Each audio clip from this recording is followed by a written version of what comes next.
Welcome back to Reliving Retro. This is Season 5, Episode 1.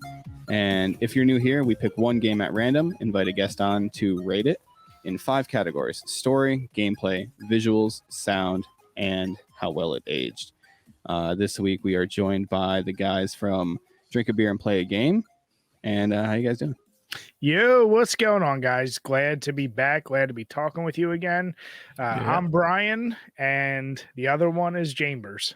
Hey, what's up, everybody? Happy to be back. Hey, good to have you back, guys. Yeah, thanks for coming back. And if you guys hadn't checked it out yet, we were on an episode of the Power Hour, which is their podcast. Check it out on YouTube. And it's on Spotify too, right? Yeah. YouTube, Spotify, and Apple. Cool. So let's just get to know you guys real quick. We'll start with Brian here. What would you say your introduction to gaming was? Maybe how old you were, what was your first console, that kind of thing? I was definitely an NES kid. I think that was the most obvious answer I can have. Me and my brother shared one. My brother, very early on, was always about sports games, where I was Mario, Duck Hunt, I'll just call them the classics, if you will. And as a kid, I wouldn't say I was immediately hooked, but it was definitely something fun. As I got older, eventually my brother got Genesis, I got Super NES, and the tides went that way. He stuck with, kind of just the only thing that Genesis is good for, which is sports games. And I say that to piss Jim off. And I got hooked with the Super NES games.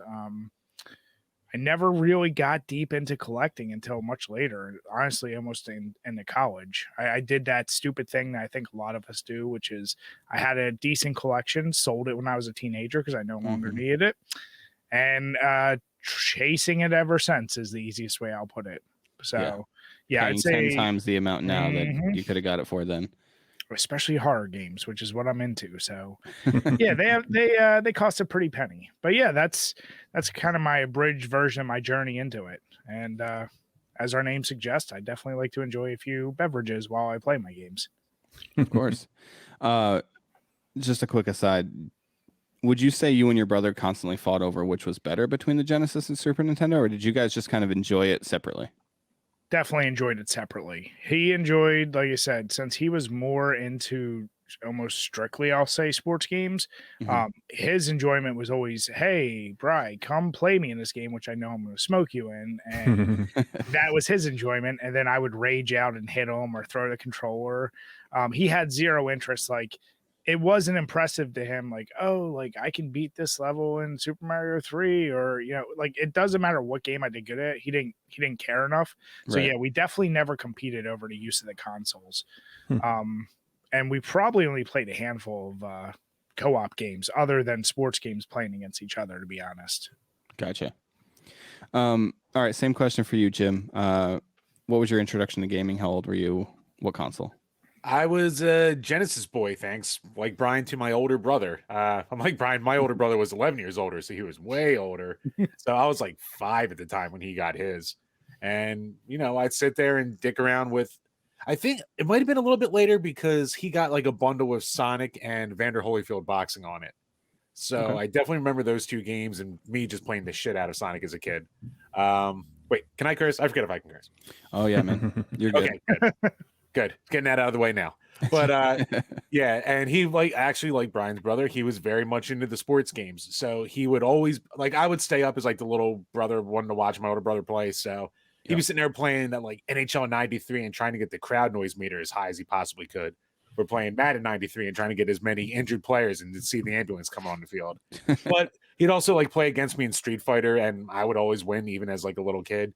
And we'd play like racing games against each other and stuff like that. And eventually the parents brought down the old Atari because they saw like, oh, he likes games. Let's try him on these. So that gave me an appreciation for the really old school stuff at a young age, and then just kind of went from there. But we were always mostly like a 1 console household. Gotcha. All right. Back to you, Brian. What are your favorite types of genres to play? Obviously, you touched on horror before. Other than survival horror, is that basically it? No, survival horror's at the top. You know what? I definitely love me You can just say FPS, but I'd say shooters, like Okay. any shooter, even back in the day, side scrolling, vertical, it doesn't matter. A good shooter is fun as hell. But then I'm also oddly into, I guess if you want to call them simulation games, like I think like Total War or Age of Empires, so like RTS, those kind of strategy games, but any scale. So not just, those very zoomed in, but like the full campaign spanning things. Like I Cool. like really in depth where you can really get involved in the world and use strategy throughout. Like those are probably my three biggest ones. I think the only game like that I've ever really played was Age of Empires. I used to play it all the time on the PC. I remember there was a cheat code where you could get a race car and it would fire missiles. Yep. That was awesome. I don't remember that cheat code. You never told me that, Brian. What the fuck? Yeah, well, you never played the good games. You just got your ass beat in StarCraft. You shut your whore mouth. Yeah, I never played StarCraft or anything like that. What would you consider Tropico? Is that like a simulation? Yeah, I think that's more along the lines of like I said, more RTS ish. Because like the one that I'm obsessed with right now is any of the Total War games, and I don't think they're definitely not called RTS. They might be called 4X or something, because you can do like global and then you zoom in and you do a big battle and shit. So it's like it's tough. It's like something that expands an entire campaign map, but then you do individual battles on it. So yeah, I don't even know the right name for those. That's why I said war simulation might be the best name for that. Gotcha. Yeah. Yeah, that's cool though. What about you, Jim? What are some of your favorite genres of games to play? I think of the one I go back to the most is probably beat 'em ups. Like it was the ones I played all the time as a kid. It was a little dry during the early, like the PS1 and PS2 era. But then like in the last 10 or 15 years or so, it's had a real resurgence on like a lot of the modern consoles. So, it's been good to be able to get back into that genre again, especially on the Switch. There's so many good ones on there. Strategy games have always been there for me. I was a StarCraft kid. I played the living hell out of StarCraft and Brood War. Played some Star Wars Galactic Battleground, which is basically Age of Empires with the Star Wars coat of paint on it. Cool. Then Brian got me in Age of Empires for a little bit. And then like I kind of moved on to like just straight up old like turn-based strategy lately. So like XCOM 2, which a patron made us play, but thank God he did because it was amazing. Or even like tactics games like Fire Emblem and stuff like that. I've been getting into those a lot more. And shoot 'em ups, shmups, which I never played as a kid. That's like the turn my brain off and just sit there and try to like just get better through repeat gameplay kind of things. And then there's always platformers and stuff. Like those are old stalwarts, but those are like the genres like outside of the norm, I'd say I go for more. Yeah, I'd never been cool. Much of a shmup guy, but we had the Console Wars guys on for we played Space Megaforce for the Super Nintendo, and that game is amazing. That was our don't first you mean playthrough of that. Super Lest? Yeah, true. Shut up, Jim. Brian will be saying that a lot. Jim, and I gotta call you out on some bullshit already. So you went to turn-based tactical, yet your favorite game of all time is Star Fox 64, and you always jack off to any space shooters, and you didn't even mention that. Well, yeah, I mean, I mentioned that in shmups and stuff, but that's like a rail shooter. But I don't like a ton of rail shooters. But Star Fox 64 is my favorite game of all time. So, and what's that other Star Wars shooter you like? What, Rogue Squadron? Yeah, that's not a shmup. That's more like open. It's weird, like mission based, open level, sandboxy shooter, spaceship shooter thing. I do like these my spaceship shooters, but. And what about your hentai? Because you got a huge collection of that too. Well, I mean, I should have mentioned my pinball first because I play a ton of pinball games, but I got my smut worked in there too. Very your Divine Ceilings, play your waifu uncovereds. Actually, a solid game. Very, very eclectic mix you got there. That's cool. It's funny actually, with all the guests that we've had on, and we asked, very similar questions to everybody that's on. Very similar. I guess one of the most reoccurring answers is that survival horror is everybody's favorite genre, which is kind of surprising to me because it was never a big thing when I was a kid. Like, not people really weren't into, like, nobody in school obviously was talking about like Resident Evil and Silent Hill and stuff like that. And I guess it makes sense because they were younger, but like it's just weird that almost everybody we're bringing on loves survival horror. And that's one of those things where I see that as well. And Jim and I had similar experiences where we were both the ones that would play the Resident Evils or whatever, and our best friends would watch us play. And like I can remember doing marathon runs of Resident Evil 1, 2, and 3, and my best friend just watched. He didn't want to play, he just wanted to watch. But to your point, Right. Nobody I knew. Yeah. We make a new term. Should we call them horror cucks? God damn it. Yeah, this love of survival horror, though. You know what? I'm going to equate it to the turn of horror and gaming in general, which is the Resident Evil 4 effect. Like once that, which I still say is like the Michael Bay film of Resident Evil things, because it turned it more action based and it made it palatable to a lot of folks. I mean, because of that game, you get Gears of War and basically every over the shoulder action game since then. Then all of a sudden, everyone's like, oh, I kind of like these games. And now there's just so much out there that it is funny that you're saying that because, yeah, as a kid, nobody liked horror games. Now it's like everyone's like, I've always loved it. So Brian, as the survival horror guy of the group, pro tank controls, anti tank controls? I recognize they're dog shit, but I also am so used to them that like I can, every time I go back to them, it doesn't even faze me. But I am unbiased enough, like even when we reviewed it, like, yeah, they're not, they don't age well. For someone who picks them up for the first time, they're terrible, which is why like even Resident Evil 1 Remake, the control is so much smoother and so much better. Going back to that original PS1, man, whew, those controls, they are clunky as shit. And you know what? It's something I've always hated about early horror games.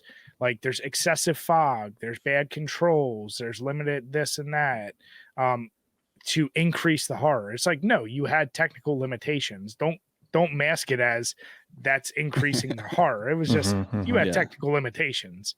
So yeah, I can't say they're good. They're not good at all. They're awful. Yeah, we played a couple of them on the show so far. We played Resident Evil 3 Nemesis and Silent Hill. Silent Hill to me was far better, but I just enjoy that type of scary more of like a psychological type of scary and not like the jump scare type of scary. I enjoy the Silent Hill like atmosphere much more, but that's just me, I suppose. But yeah, Yaiser hadn't played either one of them, and he found the controls very, very frustrating. Awful. Yeah. Yeah, I mean, how many times did you die just trying to turn away from an enemy? Oh, dude, I don't know. Like too many to count, probably. And in survival horror games, one of the biggest things is just saving like your ammunition and just like maintaining your items and just your inventory in general is like a whole aspect of the game. And Yaiser's just like, you know what, infinite ammo, let's just mow these zombies down, you know what I mean? It's the only way I was gonna fucking get through. Yeah, the limited inventory is the staple, which it's another one. It's funny, as much as I love that genre, I'm not really a fan of that. I get it, it makes sense, but... yeah, but is it a fun mechanic? No. But I get it. It's just like one of those things you just live with. You're just like, okay. It seemed like, again, for the time, it was just another way to kind of manufacture like the difficulty a little bit. If they had unlimited like I guess unlimited like ammo or unlimited inventory, like the game would be so much easier. But all right, let's move on. Jim, what games have you played lately? I haven't played a ton. One game that I got back into that is constantly making my life hell is goddamn Tetris 99. I've never gotten first place. I just won it once and I can't ever get it. I'm not good enough. And fucking Bryce started playing for 2 days and got first. I saw that on Twitter. Congrats, man. That's not an easy game to get first in. No, it's not at all. I said I'm past the point of laughing at you. I'm at the point where I legit want him to get this because he talked about the game so much as a joke whenever it came out. What did we say, Jim? 2018? Something like that. He talked about it so much, and I was like, just shut up about this game, how great it is. I said, you don't even get first. I said, I'm going to download it and get first before you. And that was the joke. Sure did. And I got it 6 times. And I said, okay, I'm done with it. Haven't played it. Neither has he. And he did his video of like most played game on a Switch, and it was Tetris 99. And then he just said the other day, I started playing it again. I was like, you know what? The Switch is the perfect, like when you got to take a shit and you're just playing, and Yeah. I'll get like 2 games of Tetris 99 in, and I'm like, okay, that's good. I did it the other day. I won, and I had to send it to Jim. And yeah, before we started, I actually got second place right before we started. Oh, well, fucking I was like, oh, I know Jim's heartbreak now. That's too funny. Damn. Yeah, that game is tough. I played it for a while when I first got my Switch, and then Mario 35, I think it was, or 30. Yes. Yeah, it came out, and that game had my attention for a while. I'm actually really sad that's still not up on the online. They took it down for no goddamn reason. Like, just throw some microtransactions in it and make your money and keep it up. Like, there's Yeah, no it was a reason fun for them to game. Take it down. I had a Yeah, lot and of like fun with that. I actually I got first in that, and I got first a couple Yeah. times in Pac-Man 99. Like, I can do it in these games. I just can't. But yeah, besides that, I actually started dicking around with new Pokemon Snap, because there was a while where my daughter was super into Pokemon, and I was like, oh, I'll get Pokemon Snap. Super simple game. Take the little pictures, have a cute time. And when I got it and brought it home, I was like, hey, do you want to play this? And she's like, no. So I'm like, well, I just spent all this Typical. money on this, so I gotta get some kind of use out of it. And I was like, like we're doing this thing called 23 and 23 to try and beat 23 games that are new to us in the year of 2023. So I was like, all right, this shouldn't be that long of a game, so it's probably one I can just crank out for the list. So I'll finish it. It's boring. It's Pokemon Snap, but it's a game you either like or you don't, but I'll get it done for the list. I do like Pokemon Snap games, actually. It's you talked about Star Fox 64 as being your favorite all-time game. Pokemon Snap's my favorite on-rail shooter of all time. Oh, really? I mean, it's funny because I don't think a lot of people would consider it an on-rail shooter, but it really is, right? That's what It definitely is. Yeah, using the apples to, trigger all the events and lure everything out. Yeah. I just have so much nostalgia with that game from when I was a kid. And me and my brother would literally spend weeks trying to beat my mom's Mew picture. She always had the best Mew picture, and it was so frustrating. But yeah, I also beat the new one for the Switch. I thought it was pretty good. I expected a little bit more from it, but it's fine. It's Pokemon Snap. That's what I heard from basically everyone. They're like, yeah, it's just kind of Pokemon Snap again. Yep. Yeah, like 30 hey, you years can make it later. luminous this time. Yeah. Yeah, it's cool. What about you, Brian? What games have you been playing lately? Right now, all my time is surprise, tied up with Resident Evil 4 remake. Jim and I both have a love-hate relationship with that game, because everyone Well, the original, not the remake. Yeah, well, like the original, everyone touts is like, oh, it's the best Resident Evil ever. It saved the franchise. Like, I just think it took it into that action direction, which is what gave us 5 and 6 and all these weird ass whatevers. It's a great game, but it's kind of a weird one. And what I like about this remake is they definitely increased the horror, but it still has some goofy. Like, I just got up to the first Krauser fight, and I'm like, oh, okay, he's still in this game. Like, I always thought that section was kind of weird. So I am really enjoying it, but that's kind of like all I've had time for this past week. It's been nuts. So yeah, I think I'm at chapter 13. So I think there's 16 chapters. So I'm almost done, but Cool. It's a lot of fun, and one I would highly recommend. I've heard it's really, really good. One more question before we get on to Shadowrun, which was the game that we've been playing for the last couple of weeks. We've been talking about Resident Evil 4 a little bit here. What's your preferred system to play it on? You mean the remake? No, like the original. The original? I grew up only playing it on the PS2, and then I did get when there was like a bundle for the HD on the Xbox, I did get it there. So I only have experience like with the original on PS2 and then the HD remake on the Xbox. Either one's fine. Like the PS2 by that point, like I still think that's, if not the best controller, one of the best. So I never had an issue with it there. Gotcha. What about you, Jim? The Wii version. It's one of the best controlling games on that entire system that doesn't need like the Wii Motion Plus. It worked incredibly well. Even like, integrating like Waggle for a lot of the QuickTime events and stuff. It just made it a little bit more fun, even though Waggle is kind of dumb and you're just jerking off the whole time. It like just gave you something different to do than just button mashing for those events.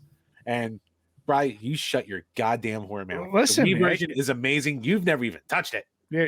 You actually had me play it at your place when you were still at your parents, and you touched it for 10 minutes, and it sucked. But yeah, no, I mean, you like your gimmick, so and it had all the content for days on there with all the unlockables and the mercenary stuff and all the extras they threw in there, which is on every version. But yeah, go ahead. Go ahead. Yeah, tell me about how the Wii's better. Go ahead. The controls better with the Wii, so keep my ass. I have heard that the Wii version is the superior version, but that's why I was curious if you guys had a take on it. All right. So you guys can be found where? Twitter, Instagram, you guys on all that stuff? Yep.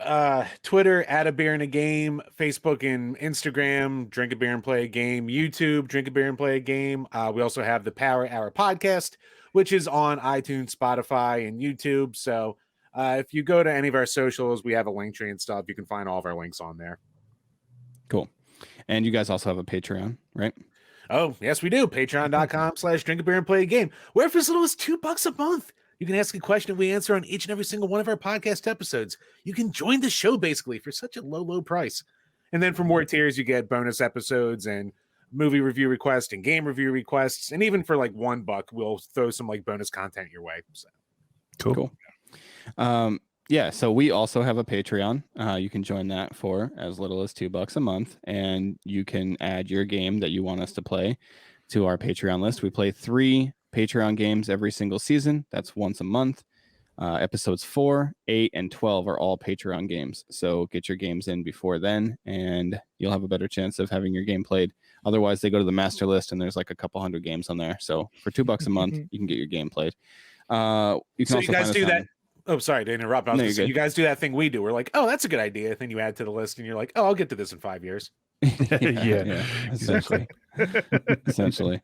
You can also find us on Twitter, Instagram, TikTok, Spotify, YouTube, and Twitch. So, and I want to offer up to all your awesome listeners and your Patreons that don't do what they did to us, which is people love to give us really bad games. Oh, yeah. And they just love to torture us.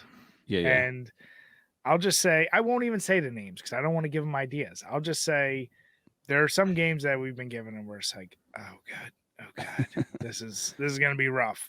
So I hope you guys are getting good games. Not to say we haven't gotten good ones, but there seems to be a certain theme going with certain folks that they like to torture us a little bit. Yeah. Well, I mean, one of the first games that we played was Superman 64. Sorry. Yeah, so, that was our first Patreon game. We didn't even get paid to do that. We did that on our own. Oh God.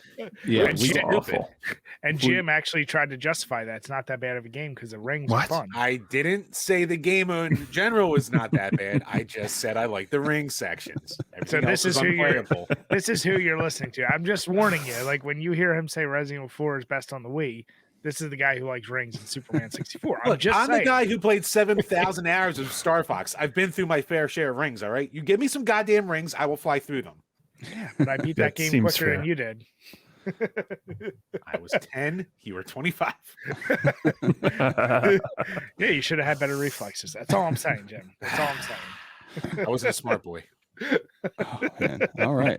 This episode's going to be interesting because we played Shadowrun for the last couple weeks here. And for those of you that don't know, there are 2 completely different versions of this game, one released for the Super Nintendo and one released for the Sega Genesis. Jim prefers the Sega Genesis version. Brian prefers the Super Nintendo version. Neither me or Yaiser had played this game previous to the show. Correct. I, being the Super Nintendo boy, picked the SNES version, and then Yaiser said, whatever, I'll take the Genesis version. So that's basically, yeah. Because Yaiser didn't really have like a preference, right? He Didn't have a really horse care. in the race. Yeah. How many hours of this game? Actually, I should just say, Brian, have you ever beaten this game before? We beat both games. So yeah, I've been Oh, through cool. both of them. We did a whole month, maybe month and a half dedicated to doing all the Shadowrun games.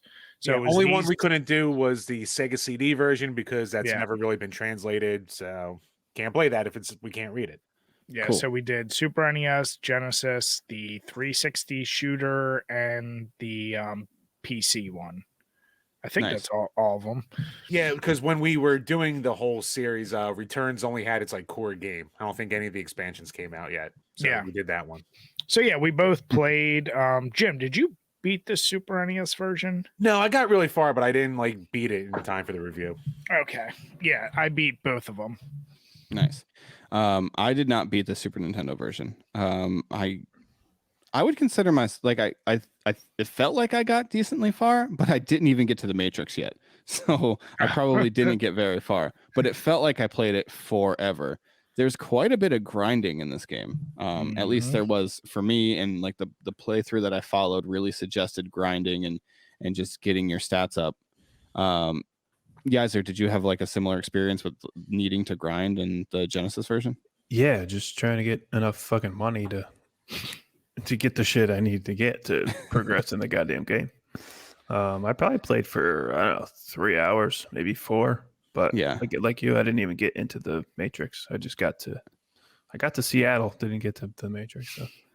I think I played it for like 7 or 8 hours and I still didn't get to the Matrix. But Oh, I was really trying to grind to get the money. I guess there's like this really good shotgun in the Super Nintendo version, and it's like 15 grand. And I mean, we'll get to this, I guess, when we get to the gameplay or story or whatever.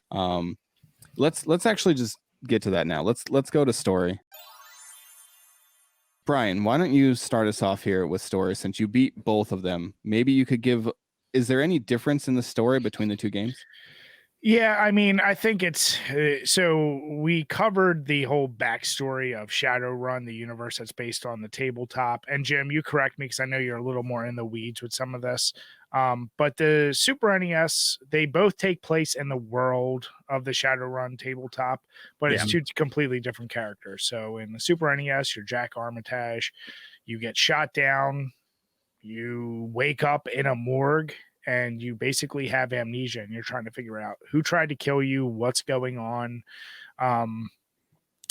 That's your protagonist. For the Genesis, it's a guy named Joshua, and he's a Drekker, I believe. And I don't remember exactly. I think he had his whole crew shot down, Jim. No, what do you call it? His brother Michael was a Shadowrunner, and him and his entire team got ambushed on a run. And then the cybernetic eye of one of his team members captured the entire footage of it happening. So he basically decided he was going to figure out who, basically killed his brother and his team and set them up. And you have that whole mystery aspect there.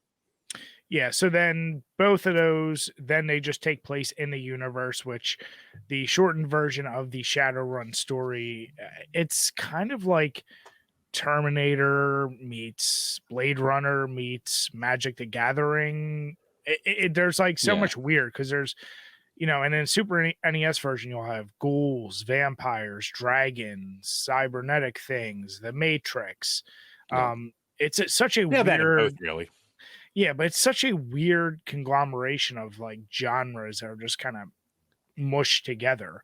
So in these worlds, in both of them, I guess I'll say spoilers, you basically have these mega corporations that really run the world, and they're run by dragons, which can kind of take the shape of humans, and they're the head of these corporations. And even though the stories we just told, like they start simple enough, by the end, you're kind of trying to take that down, like these mega corporations. In the Super NES, it was Drake. Is it? Yep. What is it in the Genesis again? Thon.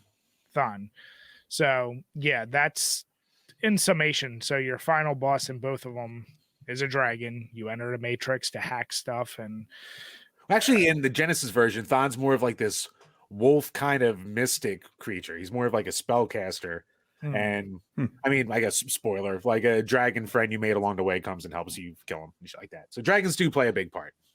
But yeah, so like from a story standpoint, they're both.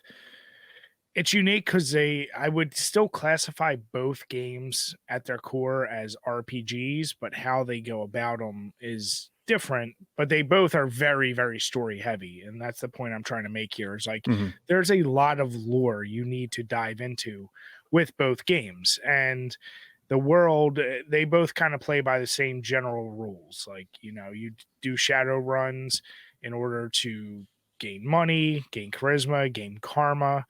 And it tries to adhere to a tabletop version, and then that's where the games I think really differ in how they go about doing that, because you have the open world bars and other areas, and then the matrix.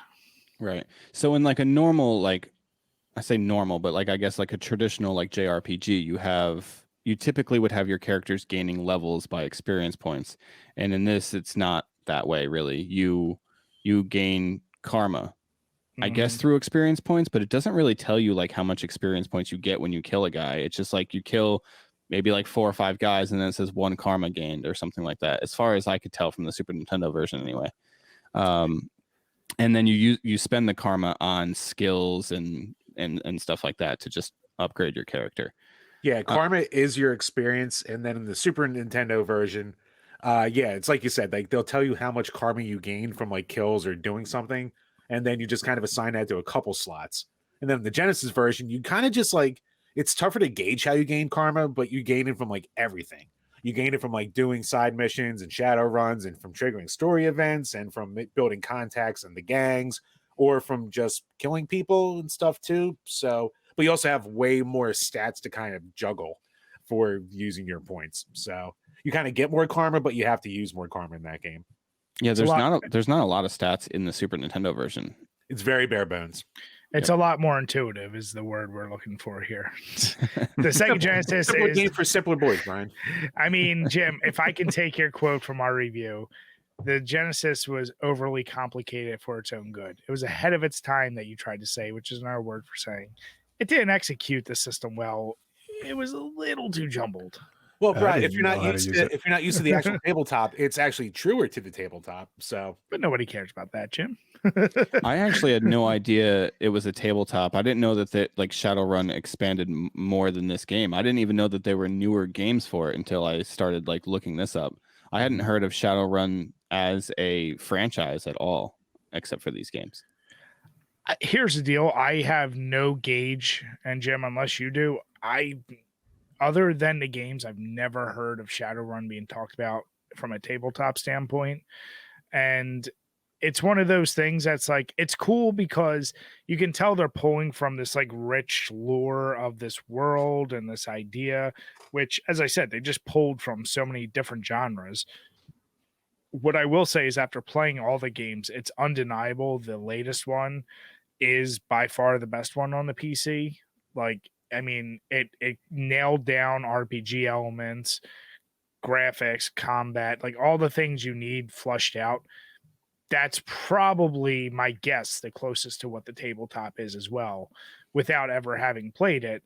I think it's like a weird idea to be an adaptation of any tabletops during that 16-bit era. But these games tried it, just did it very differently. Quick sidebar, fucking goddamn limited run games. I've been waiting for my goddamn copy of Shadowrun Returns, the whole 3-pack for the Switch for like 8 months now.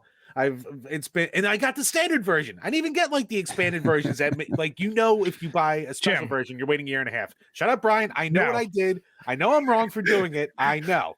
I do it every time, and I bitch with limited run games. But those motherfuckers got me again with something I want, and I'm still waiting infinite time to get it. I knew I was going to run into the same issue. I pre-ordered Sea of Stars through Limited Run and through Sabotage Studios, and I can't wait to get the physical copy. But I know I'll probably beat the digital version way before I ever get the physical copy. Jim, this would be like if you had a girlfriend that kept cheating on you, and I said, stop going back to her. You know exactly what's going to happen, and you keep going back to Limited Run. You're shocked. You're like, I'm going to bitch about this again. And I'm like, stop going back to them. You know what's going to happen. I don't want to. I am like Bart with the cupcakes. I can't help it. You can. You know what to expect. It's too funny. All right. So Brian, what would you say that you rate the story for the Super Nintendo version of Shadowrun? I'll give it a solid 3.5. I think the story is probably one of the strongest parts of it. I mean, Jack Armitage, he's an awesome protagonist. His story, I think, is really interesting.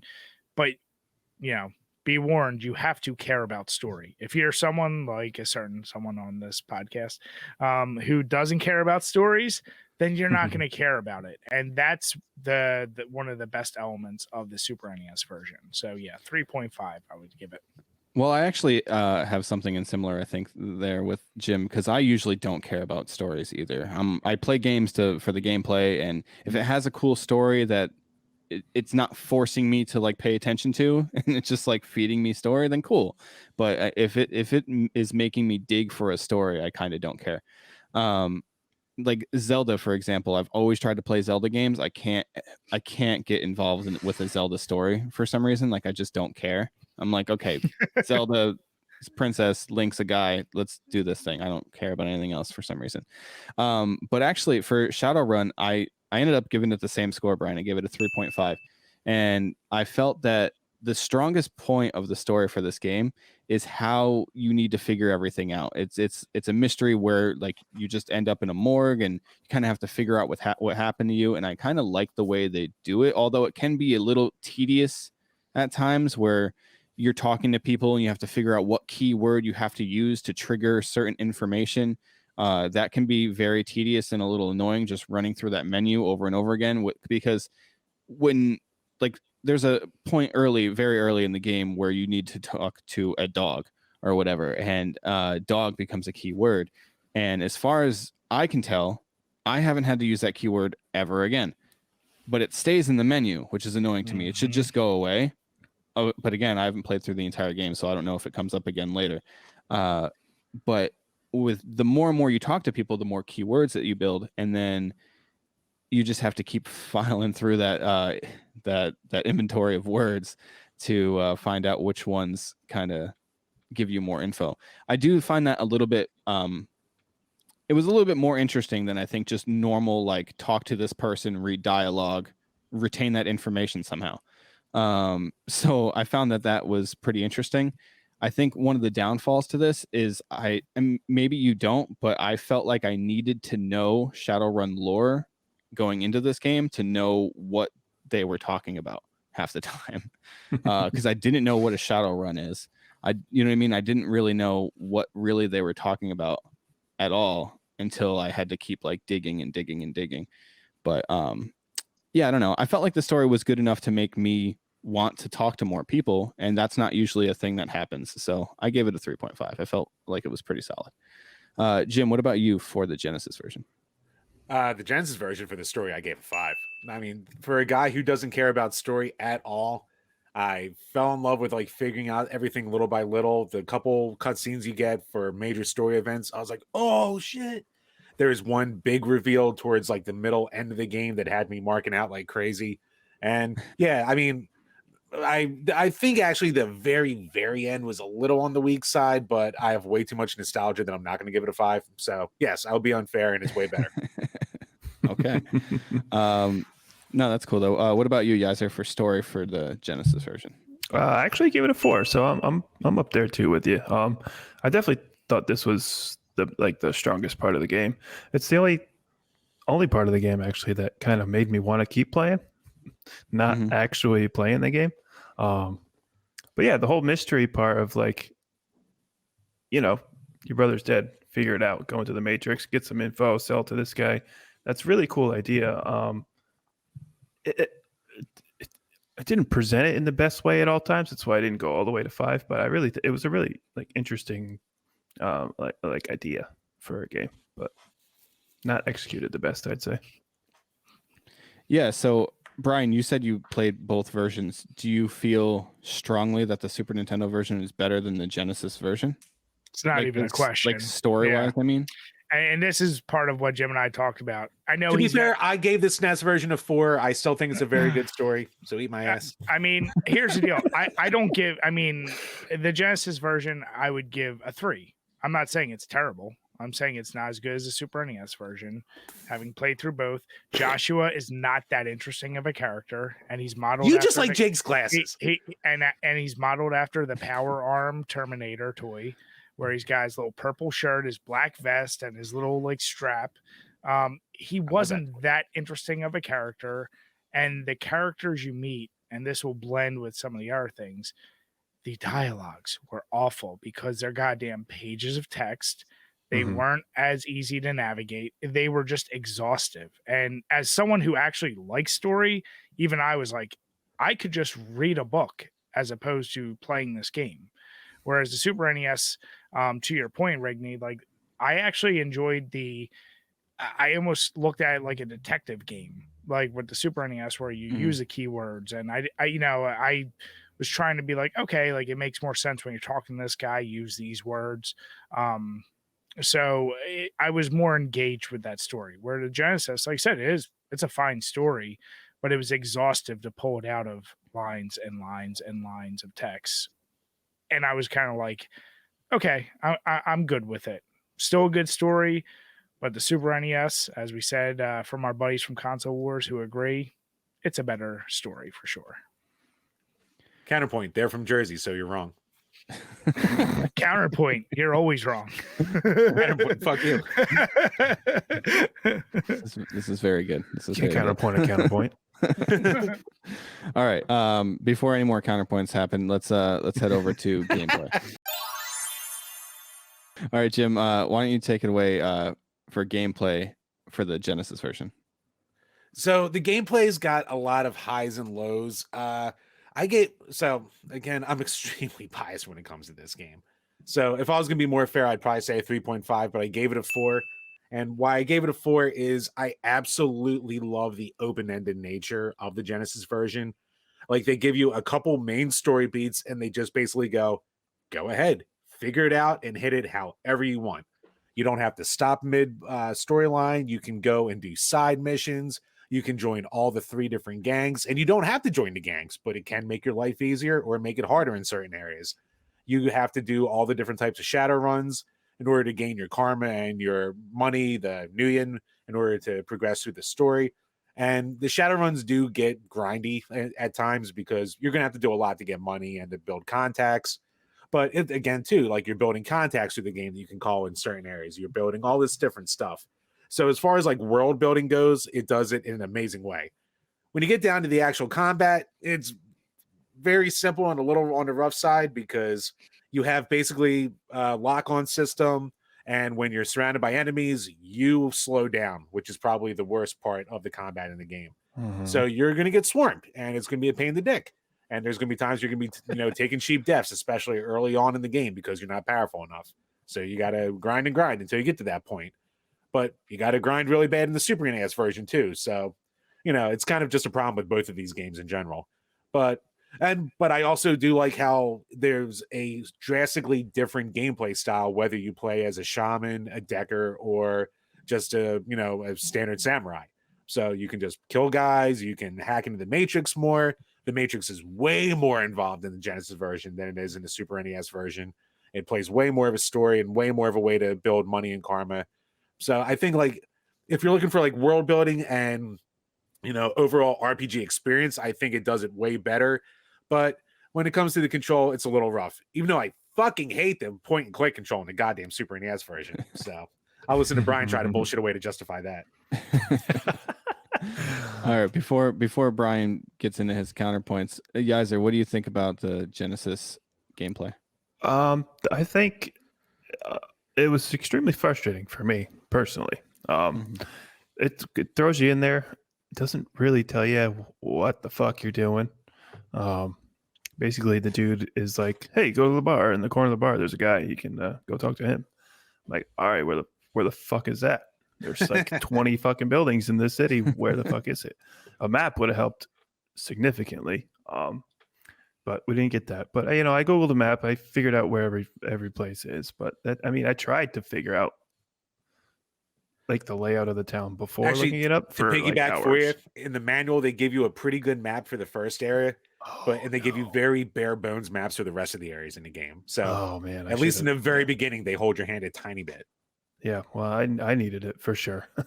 Because like, hey, go to the greenhouse and then meet them down at fucking whatever they call the shit down To like the south. hospital, and then we go over there. Yeah, like then they all got weird names. Like I don't know where the fuck any of this is. Where's the Super palliative frustrating. barons? What the fuck? How do I get there? Don't know, no clue.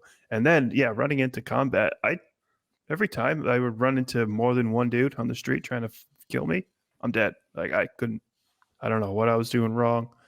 I just died every time. Forget trying to go into the house with the ghouls and try to kill more than one of them. I just die immediately. So I don't know. Maybe I was doing some shit wrong. I don't think I ever figured out how to level up to use my karma. I don't think I ever figured that out. But yeah, it was just mostly frustrating for me. And so I think I landed at a 2. Ah! Sorry, dude. I'm so sorry. It's to not be beginner. fair, I think Yaiser probably would have landed right around there with the Super Nintendo version too. I was telling him about the point and click aspect of it, might have been worse.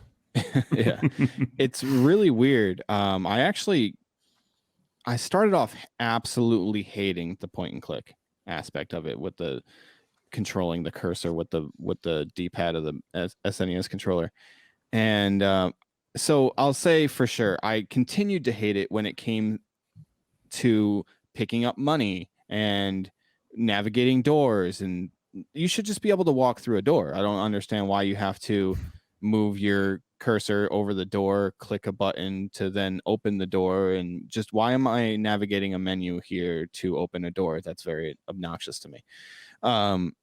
But I will say, as far as the combat goes, I actually kind of grew to like the point and click aspect of it, I guess.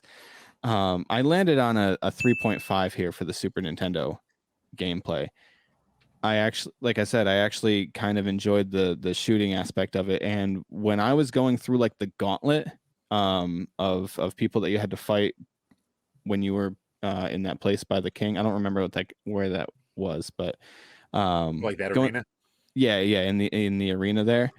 And just trying to fight those guys, it did become very, very overwhelming. Once you get to like level, I think it's like level 7 or something like that, it becomes next to impossible unless you start upgrading your weapons and stuff like that. So that's kind of where I started to get stuck in the game, because I'm like, well, I need money to upgrade the weapons, but I don't have enough money to get the best weapon that I can get yet. So it did seem pretty frustrating, but I will say that I did think like I said, the actual gameplay of like fighting and shooting and stuff like that, I liked. I hated everything else about walk, like on the Genesis version, I believe you can just walk over your money to pick it up, right? Yes, you can, or items that get dropped, and you can just walk indoors to enter doors. Yeah. There was points where, like, watching some videos, I'm like, the Genesis version looks like it's easier to play in that aspect, where I'm just like, hey, I can just walk over money and I don't have to waste so much time by navigating a menu to pick up money. I killed 4 guys in this room. Why do I have to go and pick up money like through a menu system? That's very obnoxious. But yeah, I'm that's my biggest gripe with it, I guess, is like the menu system while doing action-based things was super annoying for me. But I know that Brian has some counterpoints, so I'm going to go ahead and let him do those.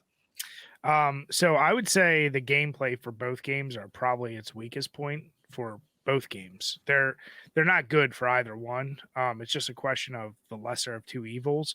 You guys hit on pretty much most of the stuff. I really wish the developers of these games would talk to each other. Like, so you take some aspects of the Super NES, you use it with the Genesis, and vice versa. Mm-hmm. So first, I'll talk the Super NES, and yeah, the point and click, it's awful. It is really annoying. Just like you, though, by the end, you kind of get used to it. Like, so when we decided we were going to do Shadowrun, I did it because I was like, all right, Jim's favorite game, one of his favorite games from the Genesis, but we might as well do all of them. As soon as I saw point and click, I was like, I'm going to hate this game. Like, it was 2 hours in, I was like, this game's going to get 0 from me. But because it's like 15 hours and you really dive into it, and you're like, okay, you get used to it.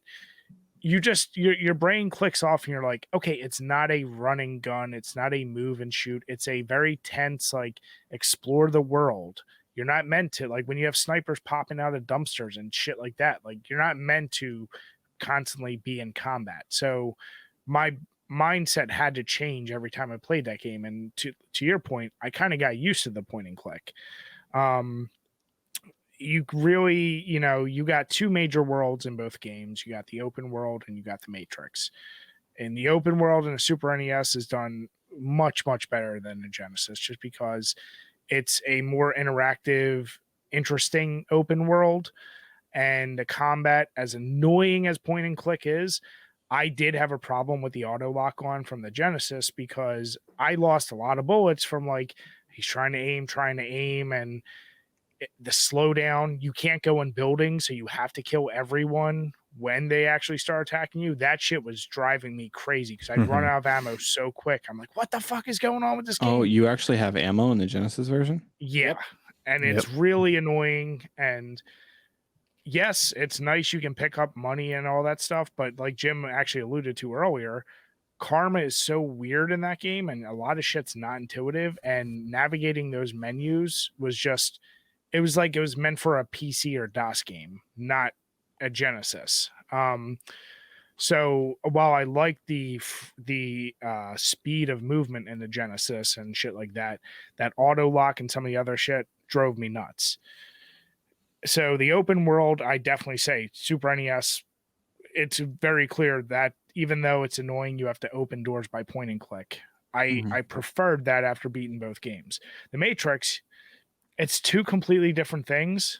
Obviously, Genesis, it looks way better, but I also found it kind of very repetitive. I almost equate it to like a QuickTime event, like your Silver Surfer just shooting at random shapes. Like, I wasn't as engaged with that one, but the Super NES wasn't good either. It was basically, what the hell is that game called? Minesweeper? Minesweeper? That's what I thought. That's all it is. And I thought that was boring as shit. Like, the Matrix in both games, I didn't give two shits about. I did them just because I had to. And the Genesis, it's such a necessity, and it becomes such a bigger part of that game that, like, that's that game's almost saving grace. But it wasn't enough for me to go, oh, I love this. With the Genesis or the Super NES, I didn't hate it, but I didn't enjoy it. It was so, like, blah to me that I was like, I could take it or leave it. It almost felt like a mini game that I'm like, you just do it to get to the end, and it is what it is. So when it comes to gameplay, I would say Super NES, I probably gave a 3, and Genesis, I gave a 2.5. Neither one would I say, like, oh my God, they're amazing. I wish you had some of the pickup abilities of the Genesis and the Super NES, and take that Matrix from the Genesis and put it in the Super NES, and you'd have a much better game overall. Yeah, if they could have, like you said, if they could have put their heads together on this one and just made one game using all their combined ideas, I think it would have been better for everyone.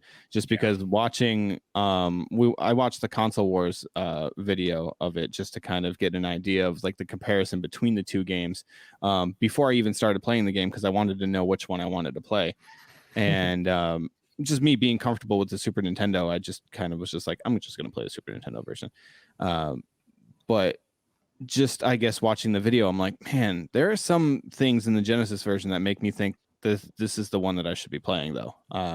And then there's some things in the Super Nintendo version where I'm like, well, I don't know, I think I probably like that better too. So yeah, if they could have meshed it together somehow, that would have probably been ideal. But that's not exactly how they worked back then. Yeah, of course not. All right, let's move over to visuals. All right, Yaiser, why don't you kick us off for visuals for the Genesis version? I thought it looked okay, like pretty cool. The towns at first were really hard to distinguish, like what the difference between this building and that building.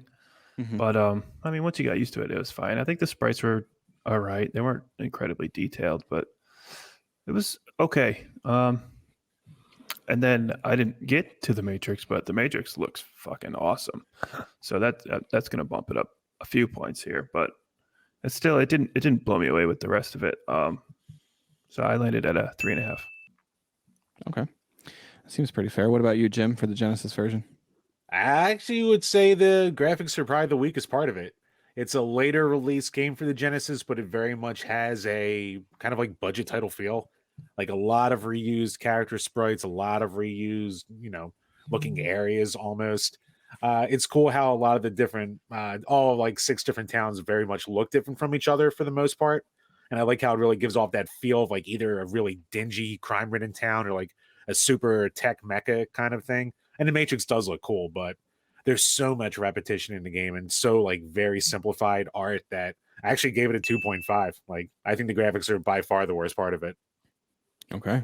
Fair. What about you, Brian, for the Super Nintendo version?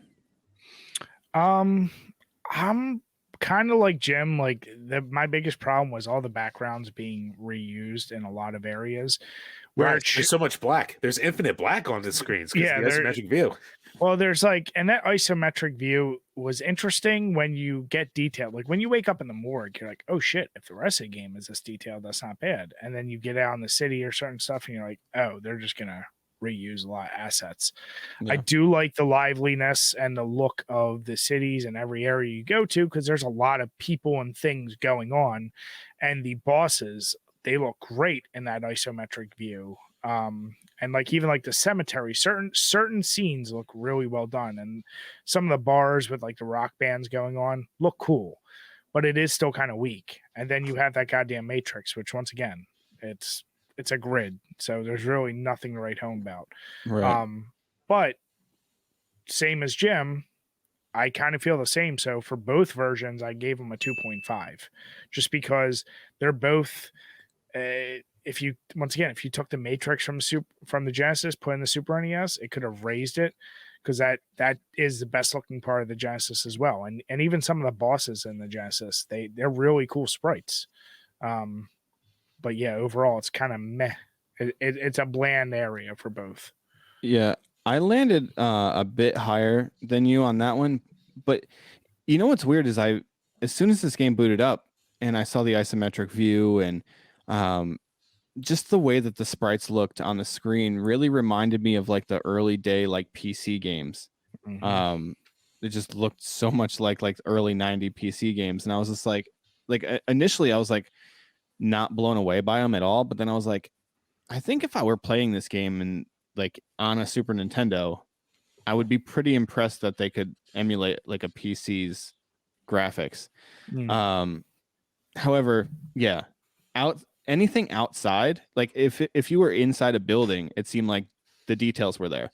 But if you were outside just on the street, it was just bland, dark, gray. You know what I mean? There was nothing really there. It was really hard to tell even when there was a hitman in a window. You really had to pay attention to the windows before you would start to pass them, just to kind of get that, just to kind of see if there was a hitman in there, because it was just so dark. There was really nothing else that could, tip you off to it. And I do think one of my favorite things about it though is that it had cutscenes without it like switching to like another scene really. For example, like you're in a bar and he's like, oh, do you want your usual, like the iced tea or whatever? And you're just like, yeah, give me that iced tea. And then he like you see the bartender leave, walk over, grab an iced tea, come back, put it on the bar without switching scenes or anything like that. And I thought that stuff was pretty cool. Because I guess in the Genesis version, pretty much everything is just text, right? Like there's no cutscenes. It would just be like a 1 or 2 still screens with a shitload of text. Yep. Right. And even like when you died, I thought it had a pretty cool animation of like the doctors coming and picking you up and bringing you off the screen and stuff like that. So I bumped it up to a 3.25 because of like the cutscenes and stuff. But other than that, I like you guys, I wasn't really too impressed with this game, like graphically. Yeah, no, I agree. And then to your point with all that was one of my issues with the Genesis overworld was going into bars was you just were greeted right away with certain folks, and even like the pictures, still frames, like the amount of movement and shit going on in that Super NES was so much better. But like I said, that Matrix was so lame that you're just like, you're like, what the fuck is this? Yeah, it looked really bad. I didn't get there, but it looked really bad. It did just look like Minesweeper to me. That's what it was. Yeah. Yeah, I actually gave the Super NES a 4 for graphics because I really love the boss designs and I really love the just how lively the world was. Like that actually looked like, a lived-in world. All right, you guys all talk me up. I give it a 3 now, so it's higher than Genesis. Shut up, bitch. Stuck at your 2.5. 3. Genesis 2.5. I was gonna say, I was literally about to say, I don't know what's happening, but now Jim's given the Super Nintendo one props, and Brian's given the Genesis one a little bit of props. And let's be clear. I never hated the Genesis. I just called Jim out as like, I appreciate bias for a game, but when we reviewed it, as we would talk about it, he'd start giving like the Super NES higher scores, and then realize it was getting higher in Genesis and pull it back. Like he's like, like. He knows it's a better game, but he I respect. In fairness to me, though, you know me, and I have new car smell syndrome. So if something's new to me and it impresses me, I like it way more than I should. So then I got to bring myself down to earth. Genesis, I grew up on years, so I can be harder on games that I love and stuff like that, and play. But you're forever. Not. I am. I was way harder on like Streets of Rage 2 and Star Fox in our reviews than I should have been. It should have been 10s all across the goddamn board because they're perfect. Jim, you're just wrong all the time. All right. Well, now you guys are back to arguing, so that's good. Yeah. All right. Let's transition over to sound. All right, Brian, you want to start it up then? Let's go sound here for the Super Nintendo. Super NES. It's a great soundtrack. It hits that. I call it that retro noir Blade Runner, that Morgue soundtrack, where it starts off real somber and then it gets in that whatever that damn instrument is, like do do do do do do do do do. That beat is amazing. There's a lot of different soundscapes that are given depending on where you're at, and it's just extremely moody, which when I was playing that game, that's what it felt like. Like it felt like you should have a very moody presence throughout the game, not be too gimmicky with your sounds, like, oh, we're in the jungle, I'll give a jungle sound. Like I wanted a very techno, put your face away, Jim, a very retro kind of like I was in a Blade Runner, because that's what you feel like. So I love the fact that there's yelling when people get shot. Like there's a lot of sound. The guns sound really good. There's a lot more, I think, put into the sound design in the Super NES. So I gave that one a 4. The Genesis sounds like it just recycled shit from Kid Chameleon and the Savage Land level of X-Men, because I actually pulled them up side by side, and both those games came out before Shadowrun, and it definitely is some recycled sounds where it's very farty, very electronic-y, and they're very boring, and they're so gimmicky. Like the jungle is like dum, dum, dum, dum, dum, dum. It's so meh. And I'm half busting Jim's balls. It's still a solid 3, but the Super NES is a 4. So go ahead. I'm just gonna jump in to give Jim a little bit of buffering time here. This gets out right now. I'm freaking down. Daddy's getting upset. I actually landed at a 3. I do agree with all of Brian's points. However, the soundtrack to me sounded great for what it was, and I think that it fit like that Matrix type of like feel. Like it felt like I was watching the Matrix, like a movie. I felt like it was watching it felt like it was in a movie, like soundtrack. So as far as like the songs and like the tracks went, like I thought that they were pretty good. The guns, I thought they sounded fine for what it's worth. The screams were okay.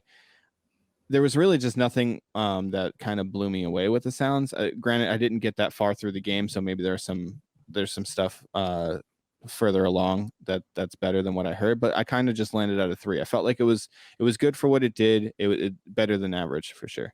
All right, Jim, you've had a second to calm down. I don't want my jungle to sound like a jungle. Are you fucking kidding me? What the hell kind of argument is that? No, I mean, mean, just don't take it from other games. That's all I'm saying. Don't be Kid Chameleon Light. That's all it was. I think it uses the gem system. So the gem system was put in there for a lot of Genesis games to make it easy to use a sound kind of board to things. Shit. That's why it sounds similar. But my God, like, okay, in fairness, I gave the Super NES a 4 and I gave the Genesis a 4, but for two very different reasons. The quality of the instrumentation is way better on Super NES, and you do get way more sounds in general, way more music tracks in general. So you get way more variety there. Genesis, again, got hit with fucking budget game syndrome, so they didn't have a lot there. You only had a certain amount of songs and a certain amount of sounds, and the sounds are very simple. It's probably the worst part of the game. Like, you only get a few grunts with any kind of character or any of the demons. You only get a couple different kind of gun sounds. In the Matrix, everything's just kind of like a staticky kind of sound when you're doing your attacks or your misdirection kind of area of attack kind of things. But the music is so goddamn good in the Genesis version. They made the most of the little that they had.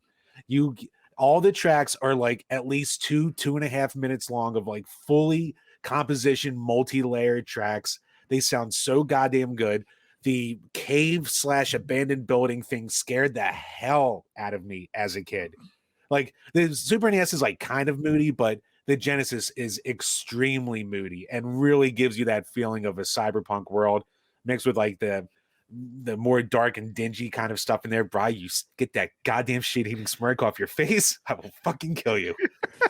I mean, it's like the Genesis was made on a Nokia phone, and you're comparing it to like a CD on the Super NES. Look, it's even more. Fuck you! It's even more impressive because the gem system was so easy to just shit out nothing on it, and they put actual time and effort into it. You're right. They took the time to steal from Kid Chameleon. You're right.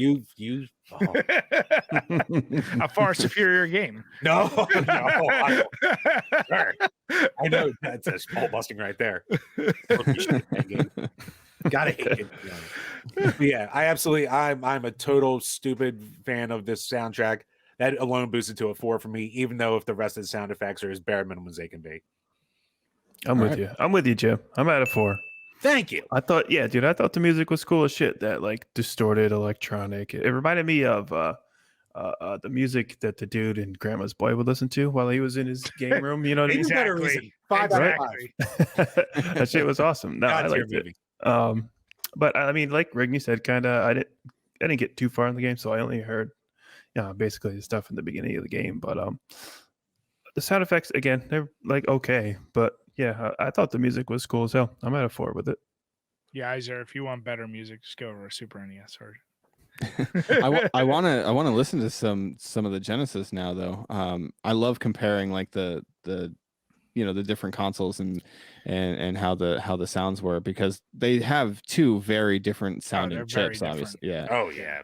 Mm-hmm. So I love going back and we've played quite a few games where they exist on both consoles. And the Cool Spot was one that we played. Remember, Yaiser, where we were listening to the soundtrack to both versions of the game. Mm-hmm. And there were some tracks where we thought the Genesis blew the Super Nintendo's out of the water, and then a lot of the other tracks I'm like, oh, the Super Nintendo is like way better than the Genesis here. So it really just depended on the track for that game. So yeah, I don't know, are they to you guys, if you played both games, are they similar tracks or are they completely different tracks? Completely different. And that's the thing, is leading up to this, of the like, other than watching our own videos and how we reviewed it and some of the notes I had, I did listen to all the tracks from both games because I'm on a binge right now anyway, doing that with video games. Nice. And there was a lot of Genesis tracks where just like, it was painful to the ears. They were just way too staticky. And I don't know what the other word other than farty. Like, there are good ones. I'm not saying, and I don't discount that there are definitely, and there are plenty of games where Genesis has better soundtracks than Super NES. Mm-hmm. This just isn't one of them, man. It's not for any reason other than maybe Jim's right. It's a gem, whatever that system is. I don't like the way that actually sounds. Okay, fair enough. All right, Jim, why don't you start us off here? How do you feel that the Sega Genesis version has aged? I gave it a 3.5 just because, luckily, if you're a person who doesn't, if you're a person who's looking for an RPG, but you're not really used to old school kind of control, it's a very simple controlling game. So I mean, most of it is like the overworld. You're either just using the one button to aim, the one button to attack, and the other button to cycle through your players or who you're attacking.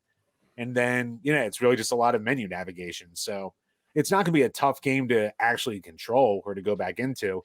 And if you give it the time to really flesh out the story, then you can fall in love with it easy. So, but it's definitely got its quirks that we've talked about the entire time, especially on the graphics. And the sound could be love it or hate it, like I'm an absolute love, but if you listen to the Genesis and you hear that really high tinny gems kind of system, you could go ugh, and turn it off. So, but overall, I still think it holds up pretty damn well. So I gave it a 3.5. Okay, I think that's really fair. What about you, Yaiser, for the Genesis version? So I was ultimately, I think, pretty disappointed with the game, just because of how frustrating it was for me trying to figure out how to play the goddamn thing. I just found it very not intuitive at all, and I was just mostly frustrated the whole time. So I gave it a 2, kind of corresponding with gameplay. Oh, actually, Yaiser, real quick, I actually feel you on that, because when I first played as a kid, I was in your shoes and I was completely lost, and I was like, what the hell is this? Yeah. And then I put it away for like 3 years, and then like I went back to it a couple years later, and for whatever reason I like fell it, like I guess I figured the first couple things out and it finally clicked, and I was like, oh. But I definitely feel that early game, like, what the fuck is this kind of feel? Yep. So spoiler alert, Yaiser, you'll love this game when you're 37. Okay. I'll try. I'm gonna try. I'm a big boy. Yeah. All right, Brian, what about you for the Super Nintendo version? I don't think either game aged well, and I think they age equally poorly. I think anyone picking it up who's not actively either a fan of the Shadowrun universe or is doing a review on the games, it would be a tough pickup. The Super NES is going to turn you off with that annoying ass point and click shit. The Genesis, as Jim alluded to, and Yaiser, it's not intuitive. Both of them, I think, age at 2.5. It's not awful, but it's definitely not good. You're going to need a reason to go to these games. This isn't like I'm looking for a random gem and I'm going to put this on. Because if you don't dump a lot of hours into it, you'll never appreciate the games. And how many gamers these days are really willing to do that? Yeah, very fair. Both are not user or beginner friendly at all. Yeah, and that's actually why I landed at a 2.5 as well. That's actually the point I was going to bring up, Brian, is that I think it's going to be hard for me to recommend this game as a must play, because for the exact reason you just said, you have to dump a lot of hours into it to really appreciate it. I started to appreciate it, and I actually do want to finish it. I just got stuck at the point where I need money and I need to kill things to make money, but I don't have the thing I need to kill things unless I have money. So, I'm going to have to do a little bit more grinding for money to get the thing to get more money. Anyway, do yourself one favor, Rigney. Get really up your charisma. It makes buying shit a hell of a lot cheaper. Oh, okay. I knew you could negotiate. But yeah, if your charisma is really high, your negotiation skills go up, and it's like it's one of those things that you undervalue, and then if you actually put into it, like you're saying, you unlock the shot. I did the same thing when you said unlocking the shotgun, and I found out oh, okay, it might seem counterintuitive to spend time with charisma, but I get the shotgun earlier. Now it's easier. Makes sense. Yeah, the playthrough that I was using. Or like the walkthrough that I was using, rather, it never mentioned that I couldn't use. I can't remember. Is it called a slap patch? Is that what it is to heal? Stim packs, something like that. I don't remember. You get it in the morgue. Like it's like one of the first items you get out of like a file cabinet or whatever. And I used it in the street when I got shot by a hitman. And so I was just like, yeah, I'm just gonna not die here. You know what I mean? Because I think this was before you even see Jake's apartment, where like you can rest at the bed and revive yourself or whatever. So I used it there, and not even realizing that that's the only one you get until you get to like the arena where like you can buy them. And I didn't know that you needed to use that to give it to the guy in the cemetery to even unlock your magic. Like how was I supposed to know that? So I didn't have magic for any of the, you know what I mean? So like stuff like that, I'm just like, that's really unfortunate. Like it should have even said that in the walkthrough, I guess, but it didn't. But if I wasn't using a walkthrough at all, I can't even imagine all the things I would have missed. So that makes this game, I think, age a little bit too. And obviously the point and click thing is very just dated in general. If I'm being fair here, I gave Maniac Mansion a really bad age score because of just being a point and click in general. It ages very poorly, especially on consoles. So it's tough to just pick that up and just want to keep playing with that. But yeah, I don't know. I landed on a 2.5 here. I wasn't super impressed with how it aged. It felt like I was playing an old game essentially. Yeah, 100%. And it doesn't let you use the mouse. How do you have a point and click game? They don't let you use the mouse. You have a mouse for the system. Yeah, I actually saw that because I was looking up. I was just like looking up just how, like, what people thought of the game, just like different reviews of it and stuff like that. And I saw that like if you could use the mouse with this game, it probably would have been amazing for the Super Nintendo. But yeah, it just wasn't a thing that you could do, I guess. It's Nintendo being Nintendo. Pretty rough. So all right, so we have our final scores here, our total scores rather. Yaiser came in at the lowest at 3.1 for the Genesis version. I came in just higher than him at a 3.15 for the Super Nintendo version. Brian came in just higher than me at a 3.2, and Jim came in at a 3.8 for the Genesis version. We're all pretty close though there. Fair. Yeah. A little low. I think we could be higher. I mean, the only thing that it seemed like you were a lot higher than us on was probably the gameplay. No, you weren't even that much higher than us. You're at a 4. He gave like a 5 for the story. For the story, that fucked it all up, which is the bias. I mean, his bias. Trust me, when I did the review with him, I was like, "You're really gonna give this score for some of these things?"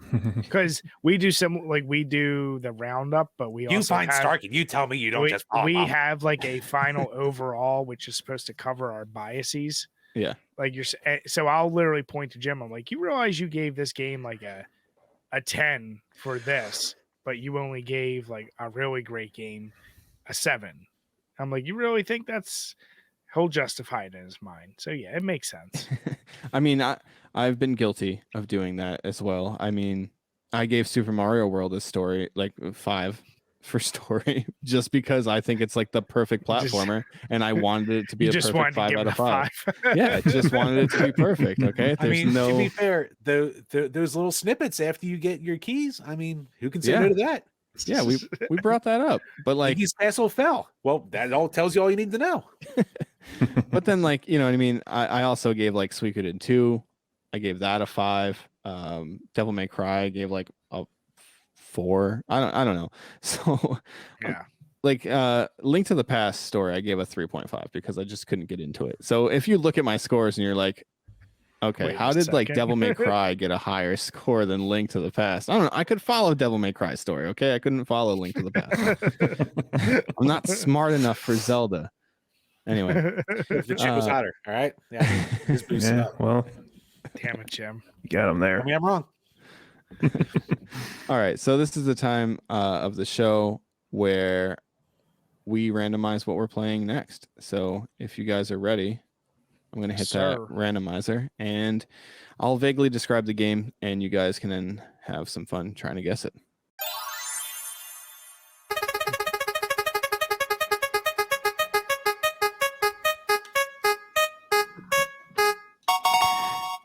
Okay. We have a action racing combat game released for the Sony PlayStation in 1995. Twisted Metal? Twisted Metal. Nailed it. Yep. Probably one of the easier descriptions that I've ever given. That was a really, I was that like, one, action, race, ooh, Twisted Metal. And then you said PlayStation 1. I'm like, oh, Twisted Metal. Yeah. That of Vigilante 8, but then 95, it's like, oh. Yeah. Yeah, Twisted Metal for sure. Warhawk? Was it Warhawk? That would have been a nice one to just pull out of nowhere, though. I played the shit out of that demo disc. I'm the only person who ever brings it up. How do you guys feel about Twisted Metal in the series in general? It's funny, we literally just reviewed this. This was a request we had. We did Twisted Metal 2 a couple months ago. Yeah. Yeah, and it's funny because in playing that, I went back, tried Twisted Metal 1. It's a game as a kid I could not get enough of. I love the shit out of. And even Twisted Metal 2, which is rated higher by most folks than Twisted Metal 1, didn't age well. It did not age well at all. Number one, Interesting. it is fucking. Now, I can't remember if Twisted Metal 1 is as hard, but Twisted Metal 2 was a hard son of a bitch because I think one's harder. yeah, the AI all team up on you, and it's like they don't do shit for damage to each other. So if you're in open areas and shit and you can't really bottleneck them, that's a pain in the ass depending on who you're choosing. And if you're on that PS1 original controller, just using the D-pad to move, ooh, the turning is rough. So DualShock. yeah, you got to get the DualShock, and honestly, it's a game where you'd have to multiplayer for it to get the most value. Single player campaign, as you're going to go through, you might enjoy. I think the soundtrack is still pretty much holds up. I think the design of the car, some of the ideas, cool. But man, that gameplay, it wears on you when you're like, hey, this is a game that should take like 2 hours, and you're like 4 or 5 in, and you're like, God damn it, these fucking bosses. It's gonna drive you a little crazy.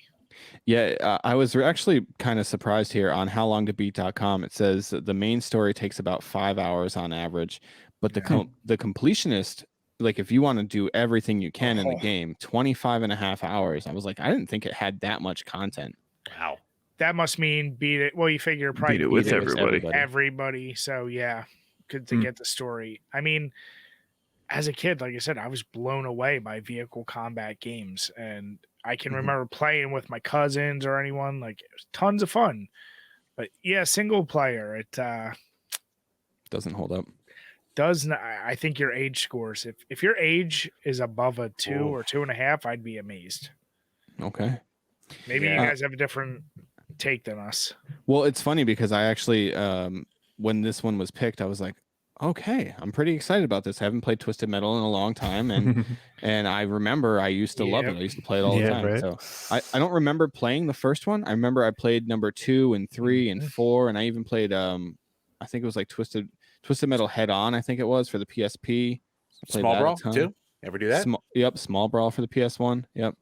Yeah, so I played like all of those, but I don't know if I ever played PS or the first one. So I guess we'll see. That sounds exactly how Jim and I were like, awesome, Twisted Metal too. It's gonna be awesome. And then we're like, oh, my nostalgia. Don't meet your heroes. Yep. Basically, like I still like tried to will myself into some fun, but I was like, man, this is frustrating as shit. So good luck, guys. Damn. Awesome. Yeah. Sick. Can't wait. All right. So now we every week we like to get a recommendation from each guest. So Jim, do you have a recommendation for us to put on our master list? Well, this is the one that I crap out every time someone says, what's a game we should play that no one talks about? And I'm stealing Brian's thunder with this one since he introduced me to it. Don't you fucking Punisher on PS2. You motherfucker. That was the one I was going to pick. Now you got to think of something. You son of a bitch. What is it? I didn't hear you. Punisher on PS2. The Punisher. It's like very loosely tied to the movie. Extremely loosely tied to the movie, but it's shockingly fun. It's crazy how much it holds up in today's day and age. It's a third-person action game with a lot of like set-piece kills that you can do on people and interrogations. And the boss fights go on a little longer than they should, but overall, the game's just a lot of stupid, goofy, over-the-top fun. So I recommend that all the goddamn time. Nice. Cool. What about you, Brian? Punisher for the PS2? That dirty cock catching son of a bitch. I had to steal my pick. All right, so I'll throw out 2 in case you guys have done it. Did you guys ever play The Haunting on the Sega Genesis? No. Nope. Haunting starring Poltergeist. If you like a goofy horror game where literally you look like a green Frankenstein with not really a mohawk, but a very like High top. High top hairdo. Your goal is like you are trying to scare families out of houses by possessing furniture and areas in the house that turn into monsters, and your scare meter builds up, and you basically have to completely scare them out. It's a really goofy concept, and the most fun you're going to have is just, I want to see what everything in this house turns into once you possess it. That's cool. It's such a goofy concept for a game that I'm shocked it hasn't been done more and more. That's an easy one, but then to kind of go with the PS2 again, I just finished Dark Watch for the PS2, which is a FPS.